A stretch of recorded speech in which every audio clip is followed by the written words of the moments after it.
Coming to you live from the Dragonfly in Chicago. Broadcast journalist Alina Ranae got an exclusive with the man himself, Georgie Porgie. Check it out. The remix you did for Mary J Blige was her first #1 in England? Yeah, basically she had never had a #1 record in England, and then they hired me to remix her record, and I remixed her record, and because of my remix, they played it on radio. It gave her first #1 record in England. And it's been a blessing. I mean, with that, Michael Jackson, I've done Michael Jackson. R. Kelly, Spice Girls, Ivy Queen, I mean the list goes on and on and on. It's been cool because even this new generation has come back to the table and said, hey, we love what you're doing. Do it to our records and give us the flavor that you have. So they've been able to come back and get that flavor for me. So it's been a really, it's an honor. You know, it's a kudos to the fact that I'm doing the right thing, and people constantly keep on coming back. So like when you have Ivy Queen, who's doing this whole reggaeton that's massive right now, and they call me to do her record, or when you have a Michael Jackson doing as an anniversary album, so it spreads from a new generation playing reggaeton to Michael Jackson doing his anniversary album, and I'm the only person on the anniversary album, which has gone now #1 in I don't know how many countries, which I'm like, Mike, can I have $1 or so? Mike, cut me a check. Exactly, but no, to be on that thing is just a really cool thing. You know what I mean? It's like, I don't know, I look back at all this stuff, at everything that keeps on happening, and I just say to myself, you know what? There's a reason why I'm doing it, and there's a reason why I'm going to keep on doing it. And if ever the man up above says it's time for you to stop, then I'll stop. Because I'm really, I'm not addicted to something. I love what I do. I love writing songs. I love, singing songs. I love entertaining. I love DJing. I just got back, like I said, from Brazil. I DJed and sang in the crowd. So It's just a really incredible thing. So I love doing what I do. And as long as the blessing is there for me to do it, I'm going to keep doing it. You know what I mean?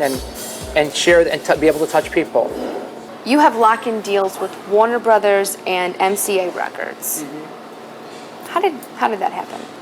In the beginning of my career, I was like gun-ho. I wanted a major label deal, and went out there and couldn't get one. Could not get one. And then I released Let the Music Pump You Up and just put the record out.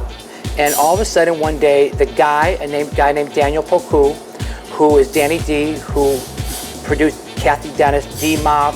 I mean, everybody remember Pump Up the Jam, Pump It Up. The guy, he was a part of that whole thing. Wow. He called me up, and I hung up on him like 4 times. Why'd you do that? Because I thought it was a joke, because at the time I was DJing like heavily, and it was like my 2nd or 3rd single, and I'm like, he was calling me from England, and I'm just like, yeah, right, click. Then he called again, yeah, right, click. And then all of a sudden, I was like, he called back the 4th time, he's like, are you nuts? I want to sign your record, you have a massive record here. And you're like on the radio, and things are happening, and I'm like, okay, let's do this deal. All right, I'll sign it, whatever, you know what I mean? And the deal was done, and they set tours up for me, and next thing you know, I was, one night in Paris, the next night in the Swiss Alps, the next night in, just all over the place, planes, trains, and automobiles. And let me tell you something, when you start off in your career, you do planes, trains, and automobiles. You do whatever they give you. Back on your own label, Music Plant Records, you've broke artists like, help me with this name, it's Helena Paparizou. Elena was great. Actually, she won the Eurovision Song of the Year. They have this massive thing in Europe that is like our American Idol here. Oh, wow. That's their American Idol. They every single year they have this incredible contest, and what's awesome about it, the countries compete each other. Oh, wow. So she represented Greece, and she won, and it was a massive record, and she was signed to Sony, and then she turned around, and from Sony, for America, they brought me the record. They're like, we really want you. We know you can do the job. Break her record in America. So we did. We delivered a big record for her in America. So it's a great thing, along with a bunch of artists. I mean, I've broke a lot of independent artists. I'm not scared to take chances. I've taken Todd Minor, G. Cavelli Project, Wayne Taylor I'm working on right now.